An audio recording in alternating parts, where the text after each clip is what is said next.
In the early 1900s, Chicago was a city bursting with energy. Factories billowed smoke, trains crisscrossed the landscape, and the air buzzed with the promise of progress.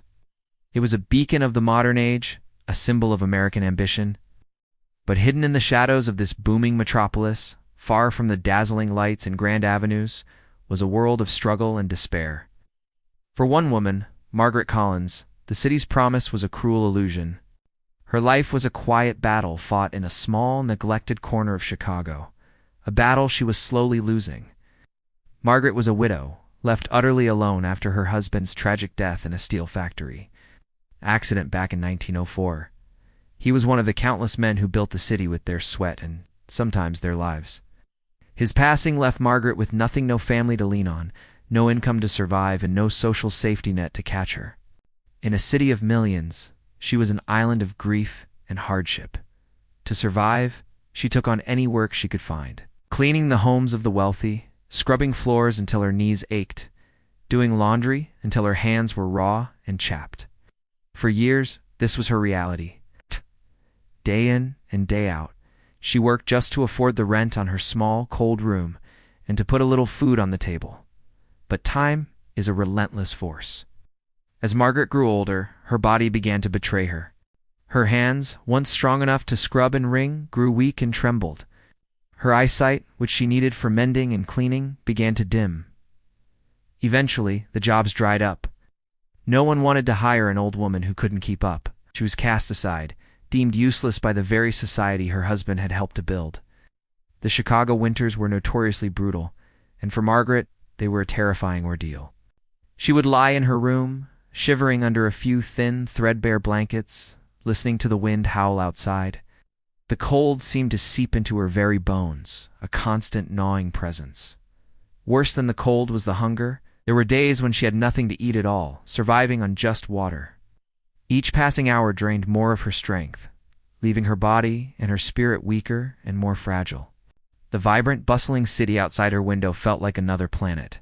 Its abundance was a mockery of her emptiness. One frigid January evening, the desperation became too much to bear. Trembling from both cold and hunger, Margaret found herself standing outside a local bakery. The warm, inviting glow from the window spilled onto the dark street, and the smell of freshly baked bread wafted into the cold air. It was a scent of life, of comfort, of everything she didn't have. To her starving body, it was an irresistible torture. She knew stealing was wrong.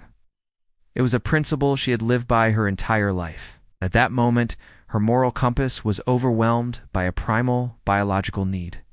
Hunger had taken control of her reason, silencing the voice of right and wrong. It was no longer about a choice. It was about survival. With a heart pounding in her chest, she slipped inside. Her eyes fixed on a single loaf of bread. It wasn't about greed. It was about making it through one more night. With trembling hands, she carefully took the loaf. She had no money, not even a bag to hide it in. There was nothing but the raw, unfiltered desperation of a person at their absolute limit. But her desperate act didn't go unnoticed. Before she could even make it out the door, she was caught. The baker, perhaps seeing only the theft and not the story behind it, called the police. And just like that, Margaret Collins, a woman who had never harmed a soul in her life, became a criminal. Her case was sent to court. In the grand scheme of Chicago's crime, a stolen loaf of bread was a minor infraction. But the law, in its rigid and impersonal way, demanded that every crime, no matter how small, be processed and recorded. In the solemn wood-paneled courtroom, Margaret stood before the judge. She was a picture of human suffering. Her thin, worn-out clothes hung loosely on her frail frame. Her hands shook uncontrollably. She didn't need to speak. Her appearance told a story of a life worn down by hardship. The judge, a man accustomed to seeing the city's worst, looked down at this quiet, elderly woman. When he asked her why she had stolen the bread, her reply was soft, barely a whisper, but it echoed through the silent courtroom with devastating power. She simply said, "I was hungry."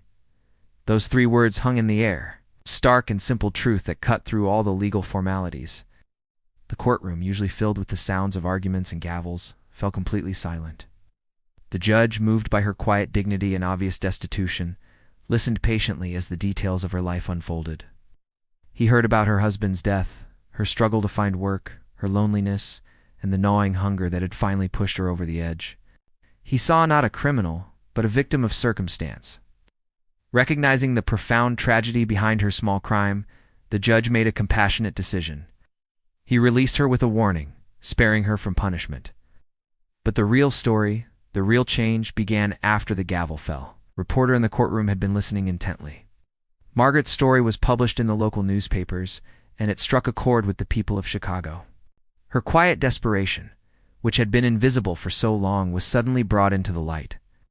The city, which had been indifferent to her suffering, responded with a surprising wave of compassion. The story spread like wildfire. Suddenly, Margaret was no longer alone. Donations poured in. People fattories brought food, warm clothing, and blankets. A local church, moved by her plight, offered her something she hadn't had in years: a safe, permanent place to live. Her small room in the church was warm, and she never had to worry about where her next meal would come from. What had begun as a desperate criminal act had transformed into a powerful lesson for the entire community. It was a lesson about poverty, about humanity, and about the true meaning of justice. Margaret's story forced people to look past the crime and see the person, to understand the circumstances that can lead good people to do desperate things. Margaret Collins passed away quietly a few years later, living out her final days in the peace and security she had been denied for so long. But her story didn't die with her. It became a part of America's historical record, a small but poignant chapter in the nation's social history. It serves as a timeless reminder that not every crime is born of evil or malice. Often, the root of a crime isn't in the heart of the individual, but in the failures of the society around them. It's in the systems that fail to protect the vulnerable, in the indifference that allows people to fall through the cracks. Margaret's story teaches us that sometimes the greatest crime in a city isn't the one that gets punished by the law. It's the silent crime of societal neglect, the crime of looking away when someone is in desperate need of help. It challenges us to look deeper, to practice empathy, and to remember the human story behind every headline. Thank you for watching. If this story moved you, please like, subscribe, and share it with others. Let's keep these important conversations going. See you in the next video.